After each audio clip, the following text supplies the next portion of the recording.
The top stories tonight in Y News. President-elect Ferdinand Bongbong Marcos Jr. has chosen the National Museum in Manila as his inauguration venue on June 30.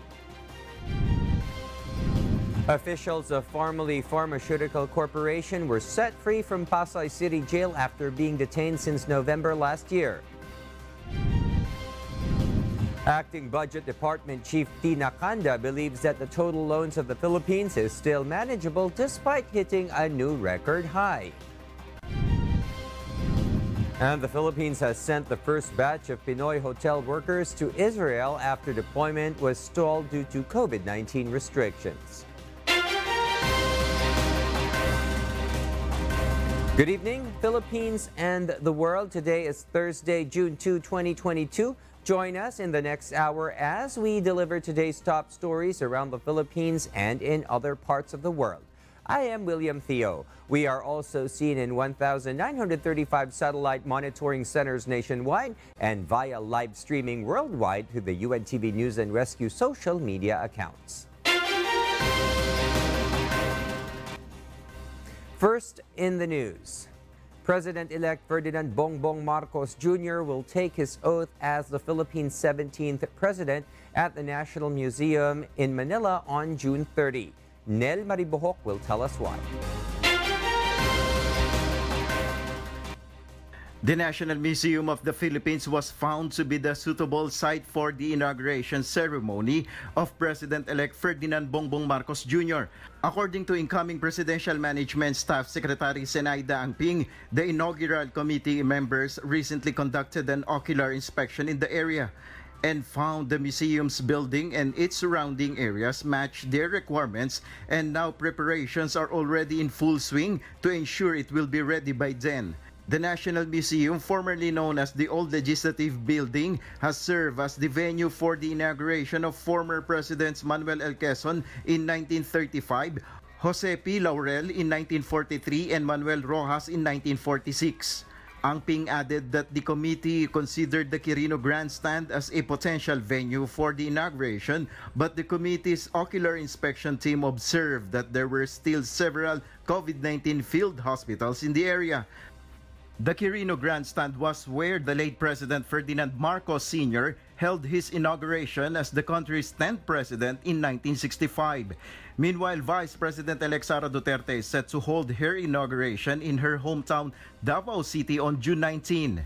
Nel Maribohok, UNTV News and Rescue. We serve the people, we give glory to God. After more than 6 months in detention, the two executives of Formerly Pharmaceutical Corporation were released today following an order from the Senate.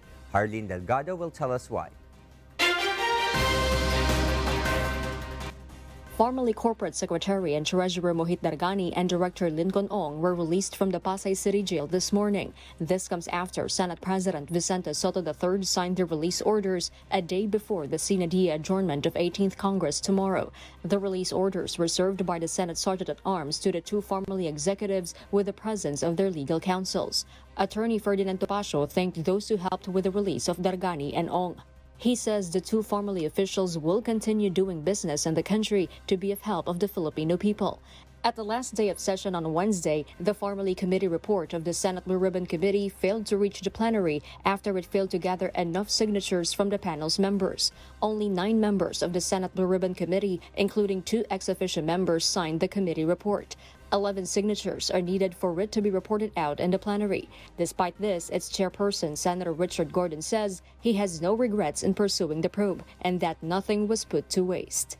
Hindi na sayang yan. Pero yung hindi bumoto, that is their privilege. I respect that. Sila yan eh. They would have to deal with themselves and the country. Ako, I deal with my conscience. I did my part. Di ba? That is my conscience, that is my duty. Moving forward, Gordon hopes that the formerly case would be investigated formally as a criminal prosecution.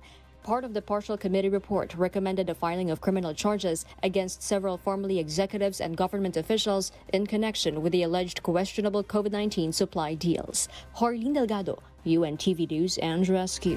We serve the people. We give glory to God. Meanwhile, the country's total debt hit a new high as of the end of April. However, Filipinos are told not to worry, as said the loans, which were mostly used to address the COVID-19 pandemic, were still manageable. Rosa Licos explains why.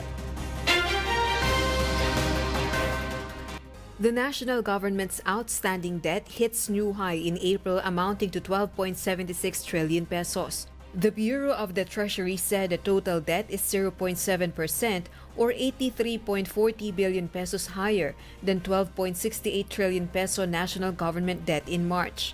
Outstanding domestic obligations accounted for 70% or 8.93 trillion pesos, while external debt is 30% or 3.83 trillion pesos. Ang utang kasi hindi dapat katakutan kung halimbawa may dahilan kung bakit tayo nangutang. Alam naman natin na nung time na tumama ang COVID, mga mahigit 2 taon na, no? Wala tayong mga isolation facilities. Wala tayong tamang hospital, dami ng hospital beds. The debt to gross domestic product ratio of the country is now higher than the internationally acceptable threshold of 60%. According to outgoing Budget Secretary Kanda, the outstanding obligations of the national government is mainly due to COVID-19 pandemic. The budget head also said various ways can be done to address this. Ang susunod naman yan is hahanap tayo ng paraan para bayaran itong utang na to. Pwedeng itaas ang buwis. Pangalawa, pwede mong siguruhin na buksan ang ekonomiya dahil kung mas maraming taong may sweldo or may mga trabaho, ibig sabihin yan, mas malaki ang magiging kita ng gobyerno dahil gagastos yung mga taong may mga sweldo, no? At saka may natatanggap na, kumbaga, na kita sa pagpasok sa opisina o sa trabaho. Outgoing Bangko Sentral ng Pilipinas Governor Benjamin Jocno said his priority when he takes on the new role as Finance Secretary is ensuring the government meets its debt obligations by sustaining economic growth. For Michael Ricafort, Chief Economist of the Rizal Commercial Banking Corporation, increased tax revenue collections, discipline on government expenditures, good governance, and further reopening of economy would help reduce the country's debt-to-GDP ratio. Rosa Licos, UNTV News and Rescue. We serve the people, we give glory to God. More imported fish are expected to enter the local markets by June. However, a fisherfolk group warned that imported fish will pose more harm than good. JP Nunez will tell us why. The Department of Agriculture has extended the validity of unused fish import certificates to address the project fish supply gap. The extension was based on BFAR's report that the country faces a fish deficit of 90,000 metric tons for the rest of the year. Meron po kasing na-approve nung first quarter na 60,000 metric tons. So may sobra po doon. Nung first quarter, na-avail lamang ay 23,000 metric tons, tapos may sobra pong 38,000. Ito po ay ini-extend lamang yung validity ng permit na yon. So hindi po tayo nag-i-issue ng panibago. However, Fisherfolk Group, pambansang lakas ng kilusang mamamalakaya ng Pilipinas, opposes this as it burdens local fisherfolks whose fishery products are being outcompeted by imported fish. Aside from this, the continued fuel price hike pushes several fishermen to look for other source of living. Sa tindi rin ang kahirapan kung saan na nga napupunta yung ibang mga mangingisda na nakikipagtrabaho para lang ma-survive yung kanilang pangangailangan sa pang-araw-araw na pagkain ng pamilya. Meron na nga pumapasok sa construction, nakikipagtrabaho. Sa panahon ngayon na mag-uumpisa na naman ang gawaan sa bukid, makikipagtanim. Latest data from the Philippine Statistics Authority showed that there is a decrease of fish yield in the country during the first quarter this year. Fisheries production and annual growth rate of fish supply in the Philippines from January to March shows that there is about 2,000 metric tons of decrease compared to 2021 on the same period. According to fish vendors, prices of fish from their supplier continue to increase, which forces them to increase as well. As of today, the price of galunggong rises to 220 pesos compared to 200 pesos per kilo in the previous month. Tilapia increased to 10 pesos to 20 pesos per kilo, while milkfish or bangus increased to 200 pesos from 160 pesos per kilo. Halos lahat naman ng isda ngayon pahirapan ng supply. Depende sa volume na mahuli nila. Pag marami ang makahuli nila, medyo maari-ari nila ng kaunti yung presyo ng nahuli nila. Pero pag kukunti ang huli, medyo tinataasan din nila kasi kahit sa gastos, halos di sila makabawi. Mas mahirap ngayon kasi mataas-taas ang presyo ngayon. Tsaka madalang ang dating. Maraming namamahalan. Minsan nga, mabili na lang sila ng 1/4, kalahati, salip na 1 kilo. Yung bili nila ngayon, kalahati na lang or 1/4 dahil lang nga sa taas ng presyo ng isda. Pamalakaya is urging the government to help local fisher folks to increase their production instead of buying imported fish. JP Nunez, UNTV, News and Rescue. We serve the people. We give glory to God. Consumers and business establishments can now be guided on the current price situations of basic necessities and prime commodities through the Department of Trade and Industry's ePresyo app. Janice Inhente will give us the details live. Yes, Janice, good evening. Go ahead. Good evening, William. The Department of Trade and Industry launched its upgraded ePresyo platform and online price monitoring system. Aside from the list of prevailing prices of basic necessities and prime commodities that can be checked on the said mobile app, the newly enhanced ePresyo platform now includes the consumer and the upgraded price monitoring app. It has features which will allow retailers to upload their products, list of prices, and current inventory, while consumers' app allows citizens to report price discrepancies. For example, sobrang mahal talaga siya, 500 for some reason. And I know it's not based on the SRP from the monitor app. I can report that. Take a picture, for example, of the product for it, with the price tag para may prueba ako, right? And because, for example, if I'm currently at that market, at that location, and it actually takes the location of where I am, and all I have to do is basically submit, and that will be reported, for DTI to investigate. At least ma-check namin yung mga prices doon. At least hindi kami maabuso bilang consumer. At least makakapag-report kami doon kung sakaling naabuso kami. So malaking bagay po talaga yon. Kami pong mga mamimili dito ay napakataas po nilang magbenta ng mga gulay. So kami din po bilang mga magtitinda, nahihirapan din po kami. Ang mga mamimili po namin dito nagrereklamo bakit mataas. Kami naman po hindi namin mapaliwanag. So pero ngayon nga meron ng lumabas na bagong na pwede kaming mag-report. So malaking bagay po talaga para sa amin. According to the DTI, once they receive the complaint using the app, they will take immediate action. Yung complaints kasi we will receive real time in the app. So immediately ma-actionan rin agad ng Fair Trade Enforcement Bureau, sir. Within 24 hours po.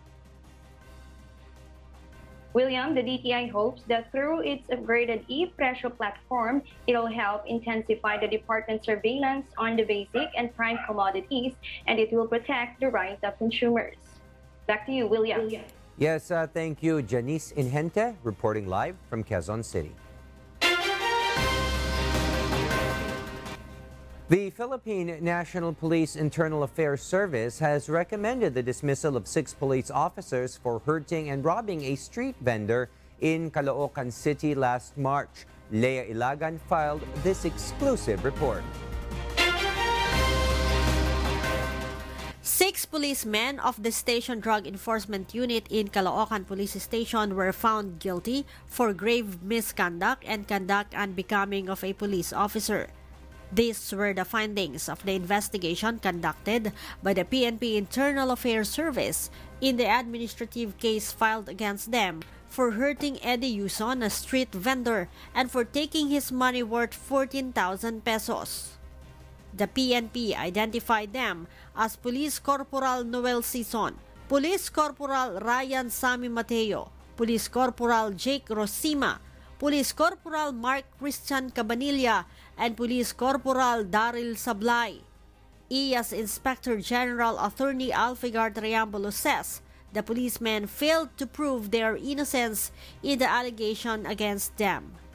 CCTV footage ay speak for itself kung yung kanilang paglabag ng katauhan ng tao at saka yung kanilang pagkuha doon sa kanyang pera ng laman ng kanyang bag. Sa pilitan na kinuha ng mga pulis nito. Triambolo adds they have submitted last Tuesday their recommendation to the Directorate for Personnel Records and Management, Discipline, Law and Order Division. Sila po ay unfit na magpatuloy bilang isang alagad ng gobyerno, bilang isang pulis sa nung kanilang masamang ginagawa, no, sa kanilang supposedly na dapat protektahan ang kanyang property at saka buhay. Ito ay minaltrato at sa pilitan kinukuha yung pera, kaya ito ay dapat hindi pamarisan at ito ay nakikita namin na circumstances na dapat ay sibakin sa serbisyo itong mga pulis na ito. Among the arguments of the 6 policemen is they apprehended Yuson after being curious about the drug operation they were conducting in the area. Leia Ilagan, UNTV News and Rescue. We serve the people. We give glory to God. A proposal to elect a governor in the National Capital Region is being pushed in the House of Representatives. But the heads of the Metropolitan Manila Development Authority and the League of Provinces of the Philippines doubt its passage into law. Asher Cadapan Jr. tells us why. The local chief executives of the 17 cities and municipalities in the National Capital Region favor being autonomous in their respective jurisdiction. League of the Provinces of the Philippines President Marinduque Governor Presbitero Velasco Jr. believes this, as Albay Representative Joey Salceda recommends the enactment of a law that would enable the National Capital Region to be led by a governor. Velasco says that governors also have the same view in giving the LGUs the autonomy to decide for themselves. Many of them, I believe, would to have a say all the programs, projects, and policies pertaining to their respective territory. Governor Velasco also explains that should the proposed bill be passed into law, it will still require a plebiscite, which he is pessimistic about. Instead, he favors having a coordinating body where the LGUs can present issues pertaining to common interests of the different local government units. Metropolitan Manila Development Authority Chairman Romando Artes, on the other hand, explains there is currently a good coordination among the Metro Manila mayors. May regional development council naman po tayo na nagka-coordinate ng lahat ng mga polisiya sa buong NCR. Yan po ay pinunuan ng MMDA at ni Mayor Edwin Olivares na presidente po ng Manila Council. In terms of unified policies in traffic, disaster management, and urban development efforts, Artis explains that there are corresponding government agencies who may address respective issues across the metropolis. Asher Cadapan Jr., UNTV News and Rescue. We serve the people, we give glory to God. The national government has sent the first batch of Filipino hotel workers to Israel after deployment was stalled because of the COVID-19 restrictions. Meanwhile, the Philippines will sign a new labor agreement with Germany. Eileen Cerudo explains why. After the easing of travel restrictions caused by the pandemic, Filipinos working in the hotel industry have been deployed to Israel. The government of Israel, for the first time, opened its borders to accept foreign labor in their hotel industry. According to the Philippine Overseas Employment Administration, these OFWs were supposed to be deployed at an earlier schedule but was delayed due to the pandemic. 61 Filipinos are bound to Israel as hotel workers. Kung maalala po ninyo, ito po yung mga OFWs natin na naantala ang deployment noong 2020 nung kasagsagan ng ating pandemya, no? Nagkaroon po tayo ng ugnayan sa Israel, may BLA po tayo at tayo po yung kauna-unahang foreign workers na binigyan ng opportunity para magpadala ng hotel keepers sa Israel. Based on the labor agreement with Israel, around 500 Filipino hotel workers will be hired in the initial phase. Meanwhile, the Philippines will forge a new labor agreement with Germany. According to POEA Administrator Attorney Bernard Olalia, Labor Secretary Silvestre Bello III flew to Germany to sign the bilateral labor agreement. With the new bilateral labor agreement, more job opportunities will open for Filipinos. This will facilitate the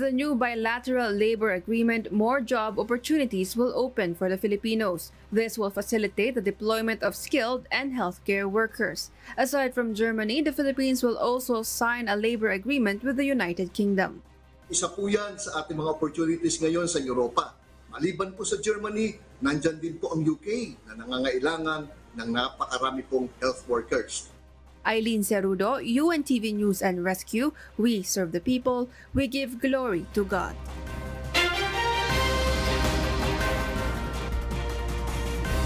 And for the news abroad, U.S. officials declared they are ready to implement the law on banning China's Xinjiang goods this June. Any exemption to this will require a very high level of evidence. Nerissa Dando explains why live.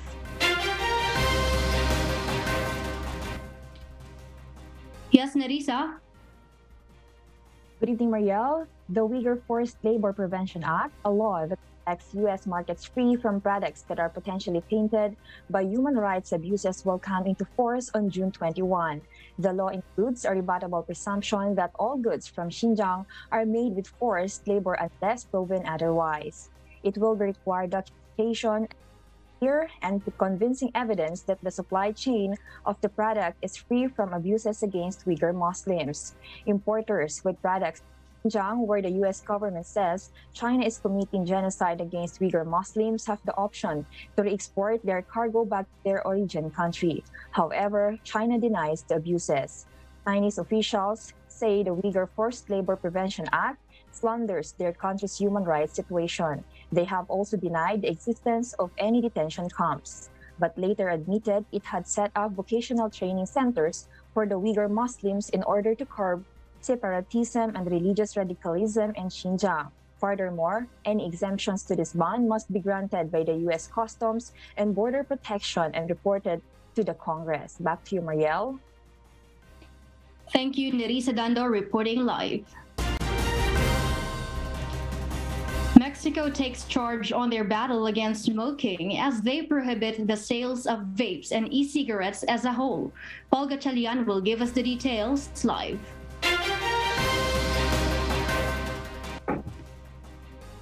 Yes, Paul, go ahead. Marielle, the President of Mexico, Andres Manuel, signed a decree to prohibit the distribution of vapes yesterday on World No Tobacco Day, marking the hallmark on their fight against smoking. While the continued import of vapes have been banned since 2020, its sales continued as stock remained in the country. In the effort to reduce its harmful health impacts, sales have been banned. According to Mexico's Health Minister Hugo Lopez, vapes and e-cigarettes have also been used by the tobacco industry to appeal to children and adolescents who are potential targets. Furthermore, he deemed the advertisement of vapes as a healthy alternative to tobacco a big lie, masking the dangerous health impacts with the colorful packaging aimed to appeal to the younger demographic. Meanwhile, the government also plans to ban smoking in Mexico City's main square and nearby areas. A vote will also be held by lawmakers to ban smoking on beaches and entertainment facilities. Marielle? Paul, compared to normal tobacco, just how dangerous are vapes and electronic cigarettes? Well, Marielle, in 2020, the CDC gathered over 2,807 reported cases for vapes and caused lung injuries, leaving patients either hospitalized or dead. Currently, there have been very few research about the effects of vaping. However, vitamin E acetate has been found in many of these products, which is linked to impairing lung function. Back to you, Mariel. Thank you, Paul Gatchalian, reporting live.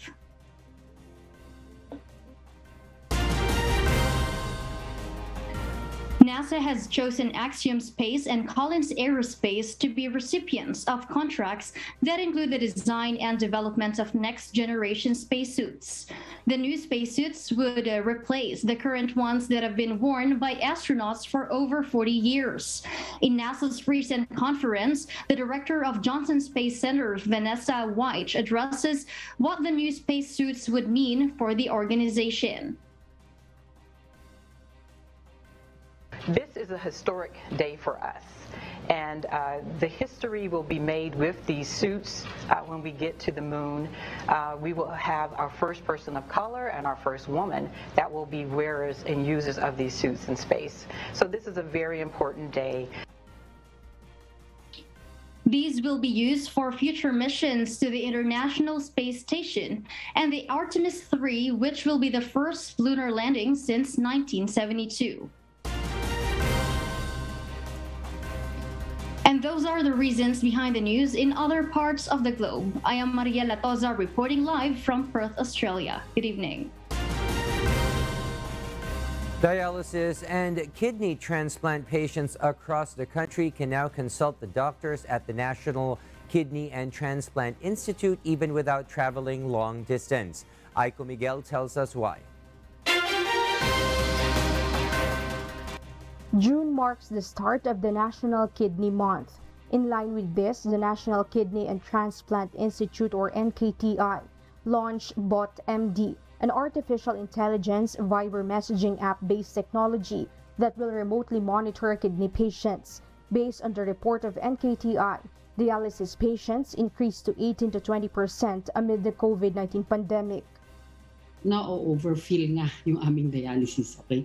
Yesterday, we have around 130 patients sa emergency room. So, ibig sabihin, ito yung mga hinaharap namin dito, no, na parabang problem.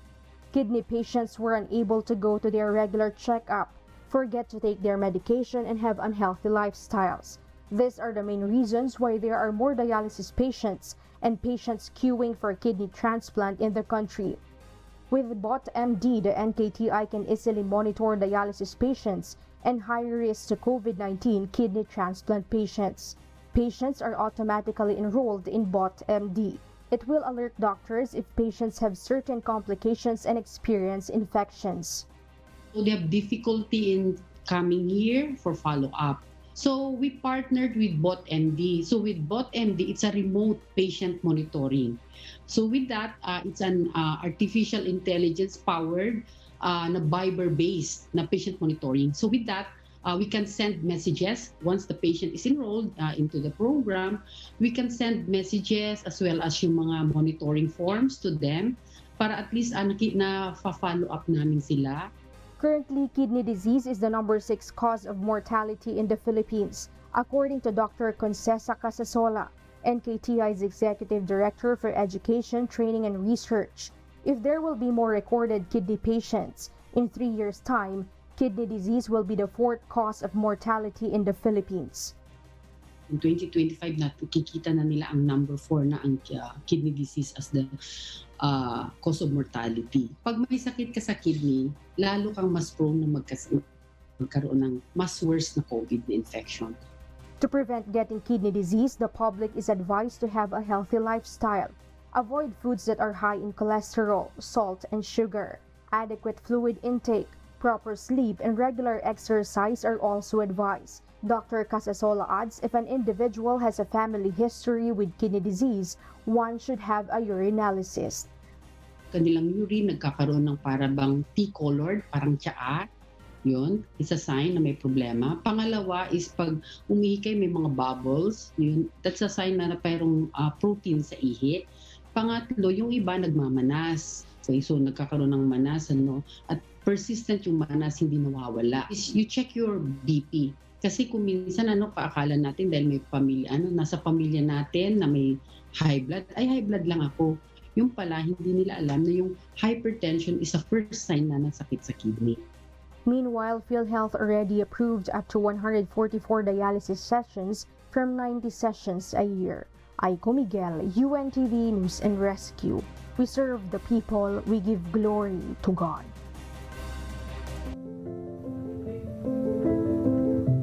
Our kasambahay, as the world faces these trying times amid the pandemic caused by coronavirus, we are inviting everyone to join the Global Prayer for Humanity from Monday to Friday, 9:30 p.m. Philippine time through the social media accounts of Members Church of God International.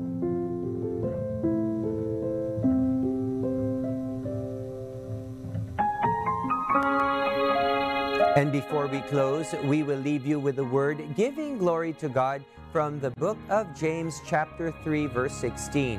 And it says, "For where envying and strife is, there is confusion and every evil work."